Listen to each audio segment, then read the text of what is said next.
Bismillahirrahmanirrahim.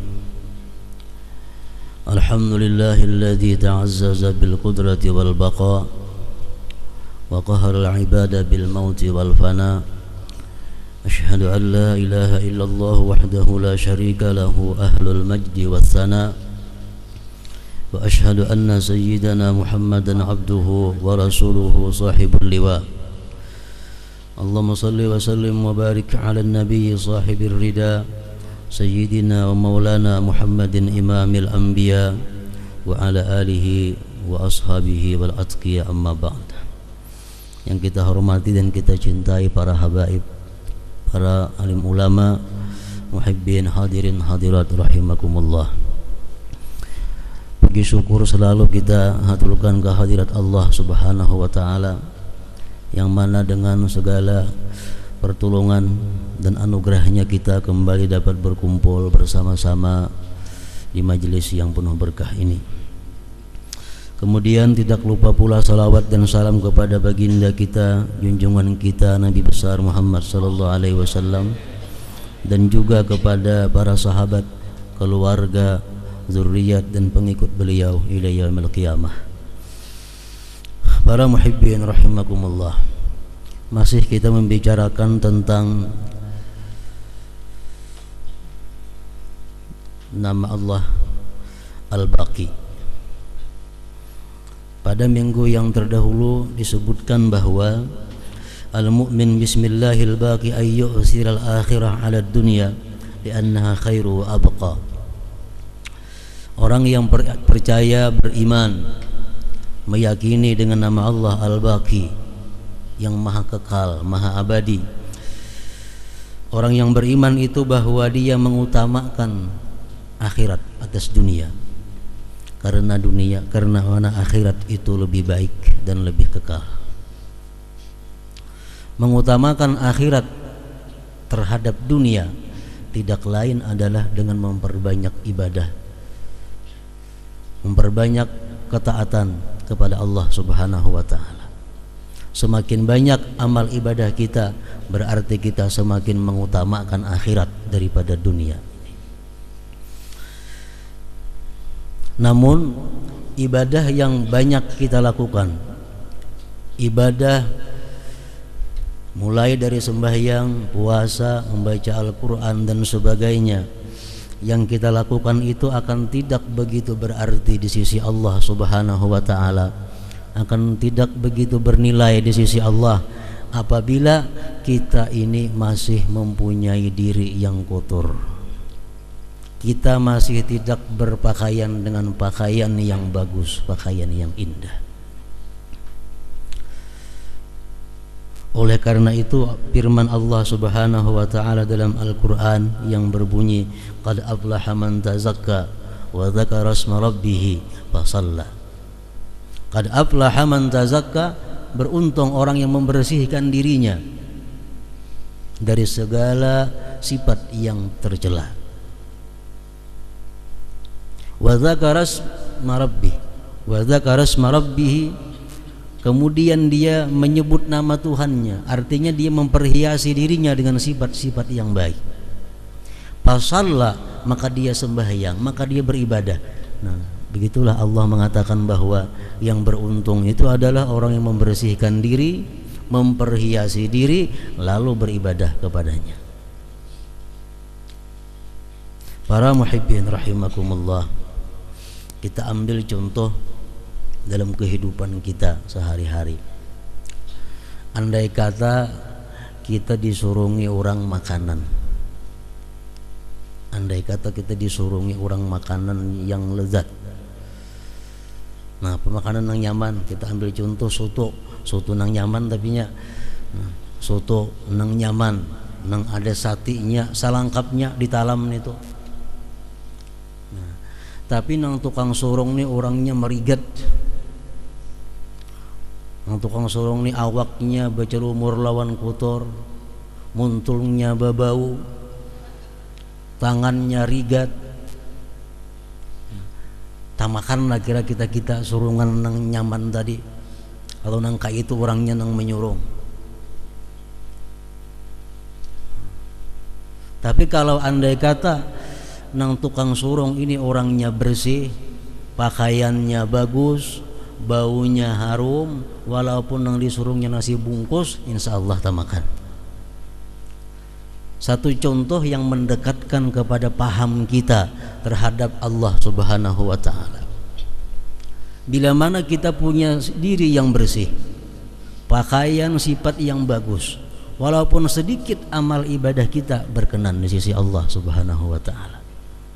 Walaupun segunung amal ibadah yang kita lakukan, tapi selama ini kita masih bercelumur dengan kemaksiatan, kita bercelumur dengan kotoran-kotoran dosa, tentu Allah tidak akan berkenan menerima amal ibadah itu. Demikian kurang lebih contoh untuk mendekatkan paham kita kepada masalah ini. Para muhibbin rahimakumullah, pada minggu yang dahulu disebutkan bahwa 7 sifat yang utama, 7 sifat yang merupakan sumber malapetaka yang mesti dibersihkan pada diri kita masing-masing. Syirik, menyekutukan Allah, riya, kemudian ujub, kemudian sombong, yang kelima tama, yang keenam iri dengki, yang ketujuh merasa aman daripada perdaya Allah Subhanahu wa ta'ala. 7 sifat itu kita bersihkan daripada diri kita, berarti kita sudah tazakka, sudah membersihkan diri. Setiap diri yang sudah bersih itu bisa diberi pakaian, perhiasan. Wa dzakara asma rabbih. Syirik kita hilangkan daripada diri kita. Begitu syirik hilang daripada diri kita, pakaiannya apa? Pakaian diri, tauhid. Syirik dibuang, ganti dengan tauhid. Tauhid ini adalah sesuatu yang berhubungan dengan akidah, dengan keyakinan atau hakikat. Dulunya kita menyekutukan Allah, tapi sekarang sudah mengesahkan, menunggalkan Allah Subhanahu wa ta'ala. Para muhibbin rahimakumullah, tauhid, ilmu tauhid, semuaan insyaallah sudah belajar sifat 20. Cuma yang perlu ditambah lagi adalah kemantapan daripada pelajaran sifat 20 itu. Maksudnya kemantapan itu adalah makin kita gali dalil-dalilnya, sumber-sumber yang menguatkan keyakinan kita tentang pelajaran kepada sifat 20 itu. Pertama, wujud. Allah Subhanahu wa ta'ala bersifat wajib wujud. Wujud apa artinya? Ada. Semuaan tahu artinya. Tapi kalau ditakuni, kalau Tuhan itu ada, di mana? Ketenang kau menjawabnya.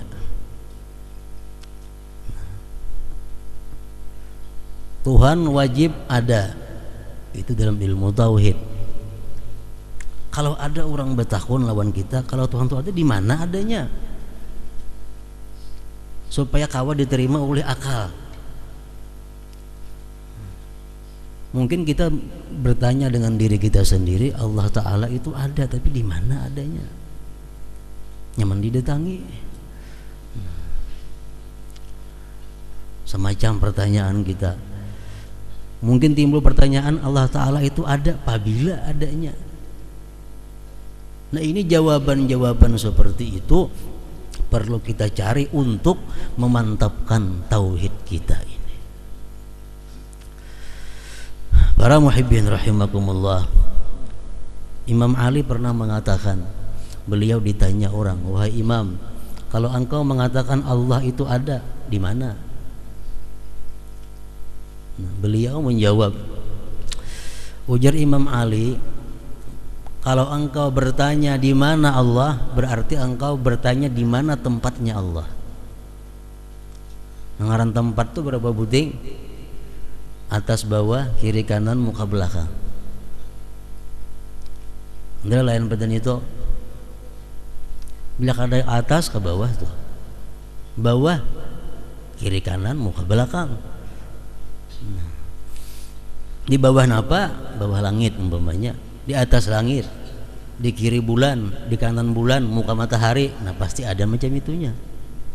Bila kita bertanya di mana Allah, berarti kita bertanya tempat Allah. Nah jawaban untuk itu adalah menurut Imam Ali karramallahu wajhah, bahwa Allah subhanahu wa ta'ala itu sudah ada sebelum dia menciptakan tempat. Sebelum Allah menciptakan tempat, Allah sudah ada. Sebelum ada matahari, Allah sudah ada. Sebelum ada langit, Allah sudah ada. Sebelum ada aras, Allah sudah ada. Allah sudah ada sebelum adanya tempat. Dan sekarang Allah tetap seperti yang dulu. Sekarang Allah tetap seperti yang dulu. Nah, itu kalau kita mau menanyakan tempat di mana Allah. Allah ada sebelum adanya tempat. Dan sekarang dia tetap seperti yang dulu. Pertanyaan lagi timbul dalam hati kita mungkin, apabila Allah Ta'ala itu adanya. Bila kita menakunakan itu, berarti kita menakunakan masa. Apabila Allah Ta'ala itu adanya tanggal berapa, Allah Ta'ala itu adanya tahun berapa. Nah jawaban yang demikian adalah bahwa masa itu berarti perputaran matahari dan bulan. Ada masa. Sedangkan Allah Ta'ala sudah ada sebelum adanya matahari dan bulan itu. Nah, jadi Allah Ta'ala itu disebut qidam, tidak ada permulaannya. Tidak ada permulaannya. Allah Ta'ala baqa, tidak ada ujungnya. Allah Ta'ala mukhalafatuhu lil hawadis, bersalahan bagi yang berharu. Allah Ta'ala qiyamuhu binafsih, berdiri sendiri. Allah arti berdiri sendiri, kada perlu kepada siapapun. Allah kada perlu kepada siapapun. Kita beribadah, kita kada beribadah, Allah kada peduli. Allah kada membutuhkan ibadah kita. Allah kada membutuhkan doa kita. Allah kada membutuhkan zikir kita. Qiyamuhu binafsih. Allah wahdaniyat asa. Asa nang apa? Asa pada fi'ilnya, asa pada sifatnya, asa pada zatnya. Kudrat, iradat, ilmu, hayat, sama, basar, kalam. Nah itu sifat 20 itu adalah merupakan bagian daripada ilmu tauhid yang memperhiasi diri kita sesudah kita hilangkan syirik, menyekutukan Allah subhanahu wa ta'ala tadi. Para muhibbin rahimakumullah, kayak apa cara memantapkan tauhid yang ada pada diri kita? Sifat 20 berapa kali tamat sudah belajar? Tamat ulangi. Nah, memantapkan tauhid itu ada dua cara supaya tauhid itu mantap dan berbuah. Caranya apa? Yang pertama, kasratut tafakkur, banyak berzikir, berfikir, banyak berfikir. Berpikir nang apa dipikirkan? Berpikir tentang kejadian diri kita sendiri. Pikirkan diri kita seorang nih. Yang kedua, memperkuat tauhid itu adalah kasratul zikir, banyak berzikir la ilaha illallah. Nah, itu dua perkara itu merupakan merawat menjaga ibarat pohon yang kita tanam. Tauhid, ilmu pelajaran sifat 20 kita tanam dalam hati kita, kita rawat, kita haragu supaya berbuah, berkembang, kita rawat dengan perbanyak fikir dan zikir. Kita pikirkan diri kita, asal kada ada, sekarang ada. Nah, malam sihat, hari ini uyuh. Semalam berduit, hari ini kada. Siapa yang mengatur ini? Nah, kada kau mengatur itu, tentu ada yang maha mengatur. Kalau kita ulang-ulang memikirkan yang demikian, kita akan menemukan yang maha mengatur itu. Nah itu fikir. Lawan zikir banyaki, tauhid kita akan tumbuh, berkembang dan berbuah. Nah buah tauhid nang apa? Oleh para ulama disebutkan buah tauhid itu ada 5. Nah, pertama syuhudul af'al, yang kedua syuhudus sifat, yang ketiga syuhudul zat, yang keempat syuhudul kasrah bil wahdah, yang kelima syuhudul wahdah bil kasrah. Itu buah daripada ilmu tauhid. Nah, dari 5 macam buah tauhid itu minimal 1 nang kita miliki. Nang mana? Syuhudul af'al. Ini paling minimal. Bila kita dapatkan itu, kita tergolong ashabul yamin. Ashabul yamin. Syuhudul af'al itu minimal buah tauhid yang kita dapatkan. Jadi belajar ilmu tauhid sifat 20, kemudian dirawat dengan banyak berpikir tentang kejadian diri, banyak berzikir la ilaha illallah, akan berbuah 5 perkara. Buah yang pertama yang mesti kita dapatkan adalah syuhudul af'al, menyaksikan fi'il, perbuatan-perbuatan. Maksudnya apa? La nara fi'lan fil kaun illa fi'lallah. Kita tidak melihat satu perbuatan di dalam alam semesta ini melainkan hanya satu perbuatan Allah Subhanahu wa ta'ala. Baik itu daripada diri kita, baik daripada orang lain, baik itu satu kebaikan atau satu kejahatan, semuaan adalah fi'ilnya Allah Subhanahu wa ta'ala. Itu buah yang pertama. Sangat indah dan sangat mulia apabila sudah kita bisa menerapkan dalam diri kita bahwa kita kadang melihat sesuatu perbuatan melainkan itu perbuatan Allah Subhanahu wa ta'ala. Anas bin Malik pernah berkata, berpuluh-puluh tahun aku berkhadam dengan Rasulullah, berpuluh-puluh tahun aku berbakti kepada Rasulullah, berkhadam, membantu Rasulullah. Kada pernah Rasulullah itu menyalahkan perbuatanku yang sudah aku lakukan. Bahasa kita apa? Kada pernah meniwas sesuatu yang sudah terjadi. Kita meniwas sesuatu yang sudah terjadi, kada akan bisa mengembalikan kepada semula. Ini apa untungnya meniwas itu? Rasulullah kada pernah meniwas aku, ujar Anas. Kenapa? Sebabnya karena Rasulullah memandang bahwa tidak ada perbuatan dalam alam semesta ini melainkan fi'lullah, fi'il Allah Subhanahu wa ta'ala. Nah, itu buah yang minimal kita miliki dengan tauhid. Bila kita dapat itu, tergolong ashabul yamin.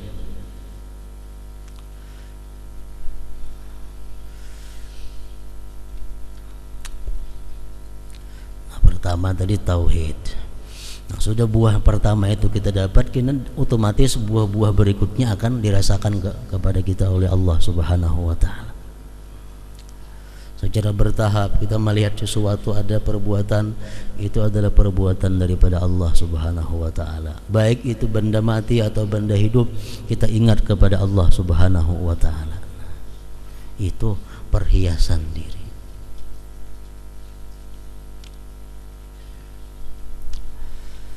Jadi kalau kita misalnya menyuruh seseorang, sudah kita beri arahan, kena ke ini, ke ini, ke ini, ke ini, ke ini, ke ini. Kayaknya bila sudah kesimpulannya, hasilnya digawinya, sakalinya kada sesuai lawan arahan kita. Nah, bila kita mengingat bahwa la fi'la illa fi'lullah, kita kada akan meniwas lawan orang yang kita suruh itu. Kada akan meniwas inya, menumpalak inya. Karena kita sadar bahwa kita sudah berusaha namun hasilnya macam ini adalah fi'il daripada Allah Subhanahu wa ta'ala. Tauhid macam itu. Para muhibbin rahimakumullah. Kemudian yang kedua, riya, sifat yang buruk ini dibuang daripada diri kita, diganti dengan perhiasan yang namanya ikhlas. Perhiasan yang namanya ikhlas. Firman Allah Subhanahu wa ta'ala dalam surat Al-Kahfi, "Faman kana yarju liqa'a rabbih falyamal 'amalan shalihan wa la yusyrik bi'ibadati rabbih ahada." Jadi Tuhan, siapa hendak berjumpa denganku di akhirat nantinya, hendak berjumpa denganku, hendaklah dia beramal saleh dan tidak menyekutukan dengan ibadah itu kepada seseorang jiwa pun. Artinya ibadahnya murni ikhlas karena Allah. Itu modal untuk dapat berjumpa dengan Allah Subhanahu wa taala. Hadis kudusi mengatakan al-ikhlas sirrun min sirri istauda'tuhu qalba man ahbabtu min ibadi. Ujar Tuhan dalam hadis kudusi ini, ikhlas itu adalah satu rahasia daripada rahasiaku yang aku berikan, aku letakkan dalam hati hamba-hambaku yang kucintai. Rasulullah bersabda, akhlisil amal yujzika minhul qalil. Ikhlaslah kau beramal, cukup sedikit beramal. Artinya walaupun sedikit tapi ikhlas, nah, cukup sudah. Akhlisil amal yujzikal qalil, yujzika minhul qalil, cukup daripada engkau sedikit. Para muhibbin rahimakumullah, riya secara ringkas, kita beribadah kepada Allah didorong oleh sesuatu yang tidak disukai oleh Allah Subhanahu wa taala. Kita beribadah didorong oleh makhluk Allah. Kita beribadah karena sesuatu makhluk Allah. Itu ngarannya adalah riya. Memberi orang tujuan supaya dipuji orang, itu riya. Memberi orang tujuan supaya dipilih orang, riya. Maubati orang tujuan supaya dicintai orang adalah riya. Apapun ibadah bilanya motivasinya tujuannya itu bukan karena Allah, ngarannya adalah riya. Itu kita buangi, kita ganti dengan ikhlas. Nah, ikhlas ini adalah artinya kita beramal ibadah sesuatu tidak ada yang mendorong kita selain karena Allah. Kenapa membaca Quran? Tujuannya kada lain hendak mendekatkan diri kepada Allah. Kenapa membaca zikir? Kada lain karena menjalankan perintah Allah. Itu ikhlas. Nah, walaupun sekali berzikir tapi ikhlas macam itu, yujzika minhul qalil, ujar Nabi, cukup daripada engkau. Apalagi banyak beribu-ribu zikir sekali.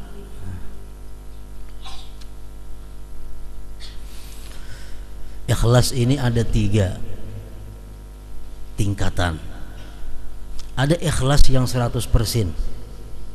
Orang melakukan sembahyang, orang melakukan ibadah, orang melakukan menuntut ilmu semata-mata karena menjunjung perintah Allah. Kada ada yang lainnya. Sedikit pun kada ada yang lain. Nah, ini artinya ikhlas yang murni. Bangun malam sembahyang tahajud. Kenapa garang maka kepingin sembahyang tahajud malam? Kenapa tergerak maka hendak sembahyang tahajud malam? Kenapa? Karena Al-Quran menyuruh, Allah menyuruh, Allah cinta orang yang tahajud. Jadi aku tahajud tujuan tahajud, tujuan lain kada ada. Nah, itu artinya ikhlas. Itu adalah ikhlas. Jadi ikhlasnya hubungannya dengan ibadah. Kenapa membaca Quran? Kenapa menuntut ilmu? Kenapa ke majelis taklim? Kada ada tujuan apa-apa selain hanya untuk menuntut ilmu, menjunjung perintah Allah. Tujuan lain kada ada menuntut ilmu. Selajur menyelajur kada ada menuntut ilmu. Tujuanku turun menuntut ilmu cuma satu, menjunjung perintah Allah, titik, hingga situ ikhlas orangnya. Yang selajur mengilangi kawan, selajur itu, selajur kebanyakan campurannya. Nah, ikhlas kada ada tujuan lain, cuma satu, menjunjung perintah Allah atau mendekatkan diri kepada Allah. Itu nomor 1. Yang nomor 2, masih dimasukkan ikhlas. Orang yang beribadah kepada Allah karena mengharapkan surga Allah atau takut terhadap neraka Allah. Kenapa kita mengaji? Waduh, ini kada mengaji masuk neraka kita mati. Kenapa sembahyang? Waduh, ini kada sembahyang masuk neraka mati, dikubur, disiksa. Nah, kalau kita macam itu, motivasi beramal termasuk ikhlas. Termasuk ikhlas. Walaupun nomor 2 ikhlasnya. bersedekah. Kenapa bersedekah? Dan aku ke surga. Ketujuh bersedekah untuk melindungi aku daripada api neraka. Itu tujuanku bersedekah, kada ada yang lain. Itu ikhlas juga ngarannya, cuma nang nomor 2. Nang nomor 3 masih dikatakan ikhlas. Orang yang bersedekah, contohnya kita ambil sedekah. Orang yang bersedekah karena menjunjung perintah Allah, tapi ada sedikit tabuat hendak dipuji orang.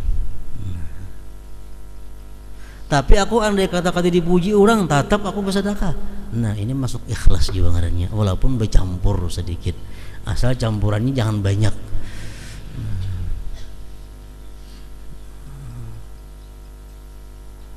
Jadi bisa dimaafkan itu hanya kalau untuk sekedar menggairahkan. Bisa dimaafkan kalau hanya sekedar untuk meringankan. Tapi kada dimaafkan bila untuk melakukan. Tahun ini naik haji, selajur aku membawa jamu, di situ payu jamu. Tapi andai kata aku kada membawa jamu, tetap aku naik haji juga. Nah, ini ikhlas kada? Ikhlas. Tapi bercampur sedikit, masih dimaafkan menurut Al-Imam Al-Ghazali. Nah, jadi sedikit ada bercampur. Tapi kalau campurannya ini sama banyaknya, itu ikhlas kada ngarannya, riya kada, draw. Berpahala kada, berdosa kada. Sama 50%. Nah, kalau banyak nang kada baik daripada Allah, itu hanya disebut adalah riya. Nah, itu dosa yang didapat, bukan pahala daripada ibadah yang ia lakukan. Contohnya umpamanya seorang bini-bini ini menutup aurat, berjilbab, kita ambil contoh. Kenapa yang berjilbab? Perintah agama, berarti ini ikhlas. Kenapa ikan berjilbab? Ketakutan kita dalam neraka, bila kada berjilbab rambutku dibakar neraka, digantung di neraka. Jadi aku mesti berjilbab, ikhlas. Yang ketiga, kenapa ikan berjilbab? Ini perintah Allah, dan supaya aku dianggap orang perempuan yang salihah umpamanya. Tapi nang anggapannya sedikit saja. Nang banyaknya berjilbab ini karena Allah, dan supaya aku dianggap perempuan yang adil. Nah, apabila dianggap perempuan yang adil, salihah ini kada banyak, banyak karena Allahnya, itu masih ikhlas sebenarnya. Nah, jadi ikhlas ada 3 macam tadi.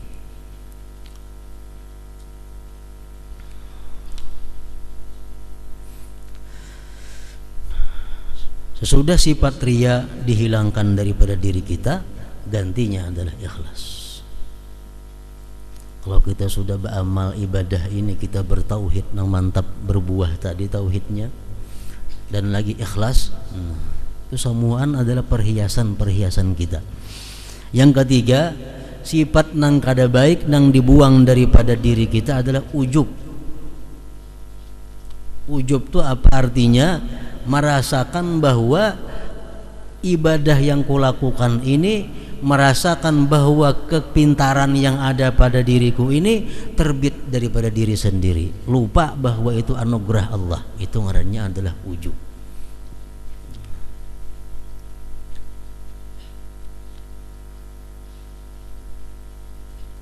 Nah, lawanannya apa? Kalau ujub ini kita hilangkan, gantiannya zikrul minnah lillahi ta'ala, menyebut nikmat, mengingat nikmat Allah ta'ala. Kita disunatkan setiap kali tuntung beribadah mengingat nikmat Allah, dan kita wajib mengingat nikmat Allah sesudah beribadah bila timbul ada dorongan ujub. Kita misal membuat sesuatu yang sulit, sesuatu yang muskil, nah orang kadang dapatnya, biasa orang baca kita paham, nah kita dapat, dalam hati kita timbul mungkin kepintaran kita, wah aku pintar, aku hebat. Kalau timbul macam itu, kita wajib mengingatkan bahwa aku bisa demikian adalah anugerah Allah. Nah itu ngarannya zikrul minnah. Bila dorongan ujub tuh kadada sesudah kita melakukan ibadah, sunat kita mengingat nikmat Allah yang ada pada diri kita. Itu zikrul minnah ngarannya. Hati kita kadang-kadang merasa mungkin sesudah beribadah kita merasa jadi orang yang bersih. Sudah kita tuntung beribadah semalaman, subuh mungkin merasa orang yang bersih. Nah, saat itu kita wajib mengingat bahwa kita bisa beribadah itu karena ditolong Allah, supaya jangan jadi orang yang menganggap dirinya bersih. Dalam kitab Sirajut Talibin disebutkan satu cerita. Orang dahulu beribadah 70 tahun di dalam gua. Pekerjaan dunia kada ada, ibadah melulu 70 tahun. Satu hari ini si abid berdoa kepada Allah, berdoa lawan Tuhan. Tontong berdoa, doanya kada kabul. Doanya kada kabul, kada diterima Allah. Begitu doanya kada kabul, si abid ini sakit hati. Sakitnya aku hati, doa aku kada dikabulkan Tuhan. Barangkali aku ini masih kotor. Barangkali aku ini masih hina di sisi Allah. Barangkali aku masih banyak dosa daripada kebaikanku. Itulah sebabnya doa aku kada dikabulkan Allah. Mengakui demikian, Allah turunkan malaikat dalam bentuk laki-laki kepada si abid tadi. Malaikat itu berkata, wahai abid, bahwa perasaan ikam yang demikian tadi lebih baik daripada ibadah kamu yang 70 tahun itu. Menyadari begitu doanya kada kabul, nya sadar, wah aku sakit hati, doa aku kada kabul. Barangkali aku ini masih banyak dosa di sisi Allah, masih banyak salahnya di sisi Allah, masih kotor di sisi Allah. Nah, beberapa detik yang demikian lebih utama di sisi Allah daripada ibadah yang 70 tahun itu. Makanya ada hadis yang mengatakan tafakkur sa'ah khairun min ibadah 70 sanah atau kama qala. Tafakkur sesaat itu bisa lebih mulia daripada ibadah 70 tahun. Kita pakur macam tadi. Tiap hari kita beribadah, kadang mengingat nikmat-nikmat Allah. Tiap hari kita beribadah, kadang kita merasa kekurangan diri, kadang merasa kekotoran diri. Atau saat kita merenung, atau saat kita duduk tafakur, kita rasakan kekurangan kita, rasakan dosa-dosa kita. Nah, perasaan yang satu matni itu lebih afdal daripada ibadah-ibadah yang kada ada tafakurnya. Nah, jadi itu adalah ujub, wajib kita buangi. Gantinya apa? Setiap kita melakukan ibadah, setiap kita ada melakukan sesuatu yang istimewa pada diri kita, kita ingat bahwa itu nikmat Allah Subhanahu wa taala. Para muhibbin rahimakumullah. Dalam hadis qudsi disebutkan Allah berfirman kepada Nabi kita, qul lil qawi la yu'jibannaka quwwatuk fa in a'jabatka quwwatuk fadfa'il maut. Biar Tuhan, wahai Muhammad, sampaikan kepada orang yang kuat, yang gagah perkasa, sampaikan kepada dia, jikalau ujub engkau dengan kekuatan engkau, tolak kematian kalau ikam bisa. Mereka untuk bujur-bujur kuat, coba pang tulak kematian kawalah, datang Israel. Among kada kawa kada usah ujub dengan kekuatan engkau. Wa qul lil alim la yu'jibannaka ilmuk fa in a'jabaka ilmuk fa akhbirni mata ajaluk. Katakan kepada orang-orang yang cerdik, pandai, yang alim, janganlah kamu ujub dengan ilmu kamu. Jangan merasa bangga dengan ilmu kamu. Kalau kamu merasa pintar, merasa alim, kabarkan kepadaku tanggal berapa ikam mati. Tahulah apabila kita mati. Orang pintar pasti tahu. Nah, berarti kada pintar kita. Wa qul lil ghani la yu'jibannaka maluka wa ghinak fa in a'jabak fa at'im khalaqi ghadaan wahida. Katakan kepada orang-orang kaya, jangan ujub dengan kekayaan yang ada pada engkau. Kalau engkau merasa ujub dengan kekayaan engkau, coba beri makani seluruh makhlukku sehari aja. Sekali makan pagi sangguplah. Siapa yang sugih-sugih ini merasa hebat dengan kesugihannya, sangguplah memberi makanan seluruh dunia, sekali makan aja terima habis harta yang ada. Nah,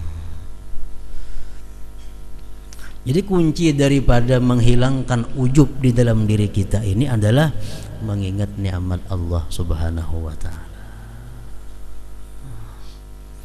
Orang nang bungas, orang nang alim, orang nang kaya, orang nang kuat, orang nang ahli ibadah itu mudah didatangi oleh merasa ujub itu.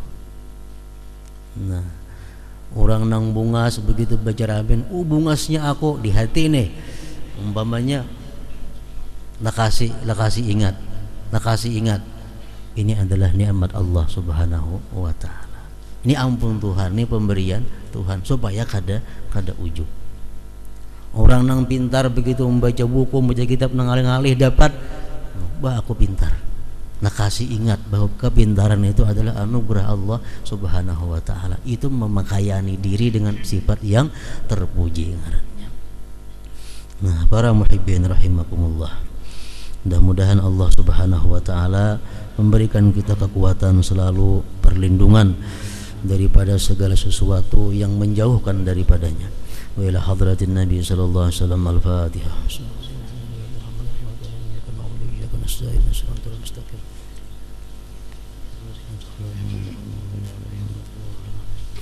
Asyhadu an la ilaha illallah wahdahu la syarika lah. أشهد أن سيدنا محمدا عبده ورسوله لا إله إلا الله أفني بها عمري لا إله إلا الله أدخل بها قبري لا إله إلا الله أخلو بها وحدي لا إله إلا الله ألقى بها ربي لا إله إلا الله قبل كل شيء لا إله إلا الله بعد كل شيء لا إله إلا الله يبقى ربنا ويفنى كل شيء لا إله إلا الله نستغفر الله لا